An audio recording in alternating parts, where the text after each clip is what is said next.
Guys, welcome back to the channel. So my number one reason for why you should never buy an LG OLED is going to be image burn. Image burn is the permanent setting in of an image onto your display, and it can be very frustrating.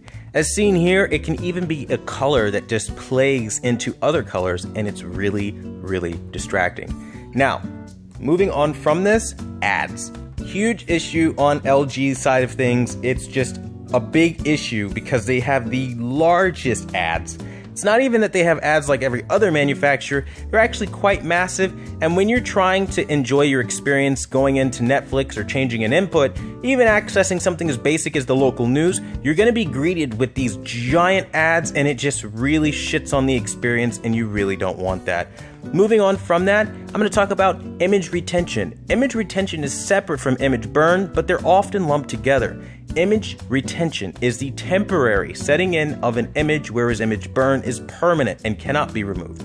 You can remove image retention with LG's pixel refresher feature or pixel shifter, albeit that still requires you to baby your TV, and if you pay thousands of dollars for your TV, in many cases you don't want to invest more time into not watching your content, and that's exactly what the LG TVs require you to do. And in most cases and scenarios, especially in my experience, I had to wait another hour and run it again before all of the image retention was gone, and it's just really a shitty experience.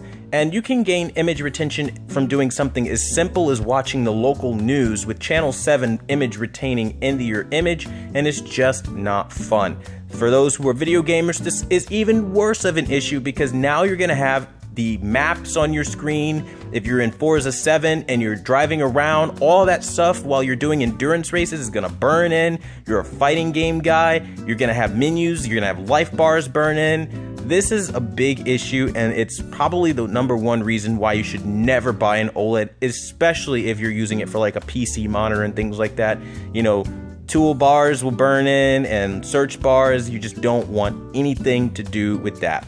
Moving on to my next issue with OLED, it's brightness. Across the board from the B7 all the way to the W7, there are premium TVs, yet the C7 and B7 are treated like garbage. They get the panels that are less bright than their top-end models, and if you're paying a premium price, you really should be given that premium brightness as well, and I don't understand what the big holdup with giving extra brightness to a display panel that really could use it, considering it's not even as bright as some mid-range LED TVs. So I wouldn't understand lacking the brightness for, let's say, pushing another higher-end LG model over this one. It's just poor form, and it really screams that you're really getting a crap experience. You factor in the fact that the B7 and C7 are also more prone to image retention and screen burn than the higher end models that manage this stuff a lot better. Now you're really getting the bargain basement experience, and that's why even now for the Black Friday sales, the B7 and C7 are so affordable. There are countless defects coming up, and customers are reporting left and right how these TVs are failing on them at such an early point in time. And I think this should be a red flag for anybody who's actually looking to purchase an OLED or buy a new TV in general. So please guard yourself and protect yourself. And another issue is LG's policy against burn-in. They refuse to support or handle any screen that is permanently burned in, where basically it's up in the air and it's your fault. In the rare cases where something is an issue and they do replace the screen, they will actually go as far as to give you a refurbished panel, and you will not be getting a brand new television. Again, this is one of those things that really just slaps customers to the floor, and it's not something that you want to experience in your lifetime unless you like, you know, that kind of thing. It's just really unfortunate. Moving on to my next issue, I want to talk about how it's not exclusive to LG. Screen burn-in is a thing, okay? It happens with phones, it happens with anything with an OLED display, but I wanted to show you that this issue is a panel technology limitation. So there are people out there that are lying to you. They will tell you, I've never had image burn in my life, image retention, I should say. I've never had image retention. I'm not worried about image retention. It will never happen to me. But every single OLED literally on the planet Earth gets image retention. It's not a question of if, when, but it happens. It happens because that's just what the display technology does. And so I really hope that people would be more honest about this going forward. I know a lot of even the professionals in the YouTube space will try to tell you the same thing. They will tell you that it does have image burn. So I don't know, or image retention. So I don't know why people aren't being honest about that particular issue. All right, so moving on to the next thing I hate is the pricing. When you pay so much money and you basically have this image burn, it's like a gamble, right? Nobody likes gambling with thousands of their own hard-earned money. And that's exactly what these people who are buying these OLEDs are figuring out down the road. Amazon and, customer service can't really do much after a certain period of time. So let's say you're that guy that 2 years later has an issue with your TV and now you see your first burn-in screen. Well, tough luck, because LG's gonna shrug their shoulders, and so is Amazon. You're basically stuck with a burn-in screen, and I'm telling you today, warning you now before you even think about experiencing those perfect blacks, everything that they're telling you is too good to be true. CES can give this TV all these awards and all of these accolades, but if that was the case and this was the perfect TV, how did Quantum Apotheosis obtain all of these images of burned-in OLEDs? These are problems that people are having, and everybody on the enthusiast side of things are burying their head in the sand and ignoring it and pretending like it's not as big and as widespread of an issue as it is. Let me tell you, as a professional calibrator with years of experience, I can safely say I would never recommend an OLED to anybody looking to purchase a television, simply because having another color bleed into another color at any point in time for any given reason is a defect, therefore ruins the picture quality. So I don't know how at all these shout out awards that these enthusiasts intend and all of these accolades for CES, that the requirement isn't that the panel has zero image retention and it has zero clouding and zero light leaking. I find it funny that they can hold LEDs accountable when there's edge bleeding and things like that and keep it from achieving a certain status, but OLED can have image burn and there's no problem whatsoever, and everybody turns a blind eye because what? Perfect black?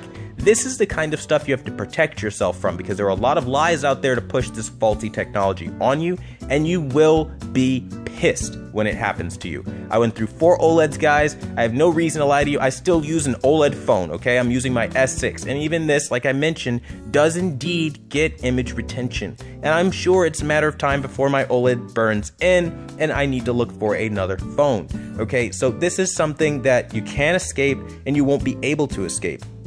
Now, if I were to give a bonus feature, you have absolutely less apps than every single person on the market. So literally, I don't care if it's Sony or Samsung, you're getting less apps than all the other guys. So if you're that person that likes smart features, you're also getting the short end of the stick there.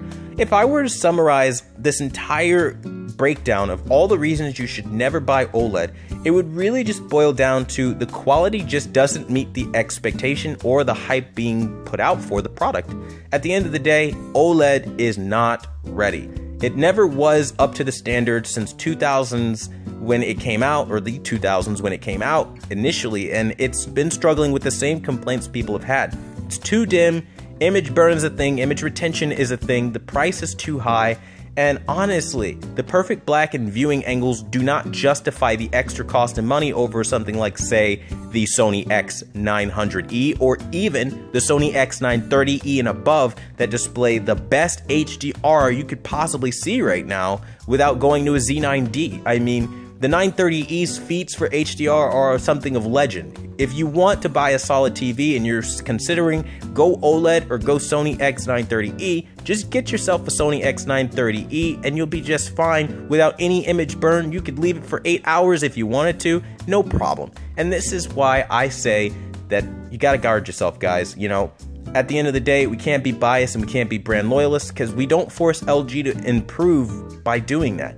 Any company, you have to push them to better their products for you as the consumer, and only then do you benefit. Now that said, I do want to end on a bit of a high note for OLED owners, because I know this is a sour topic and it might upset people who have recently bought an OLED. And if they made it this far, I want you guys to know, It's not bias, and this isn't a personal attack. This is simply honesty that needs to exist when there's so many people like Artings, HDTV Test, AVS Forums, and the list goes on, who will literally try to go on and tell you OLED is the #1 recommended TV. It has accolades from CES, all the show awards give it all these #1 reviews, but then nobody talks about the obvious elephant rhino in the room: image burn and image retention, low nits, and again, all the things I've mentioned in this video. So the good things about this TV is if you're that guy or gal at holiday season that wants to have a lot of family over and you want to have those viewing angles and you want to have that black level, you have all that stuff. The problem is image retention is there, but you do take a risk. So keep in mind, it's a give and take. That being said, it's not guaranteed. You can maybe be one of the lucky customers that get the perfect OLED and you never have any image burn or any image retention for the next 10 to 12 years. Lucky you. I mean, it could happen, but again, for the masses, I don't think that will be the case. And I really want you guys to protect yourself. So, my name is Quantum Apotheosis. I bring you guys the apotheosis of information, and I really hope this helps you guys out. That's all for now. Thank you guys so much for watching, and until next time, I'll see you guys later.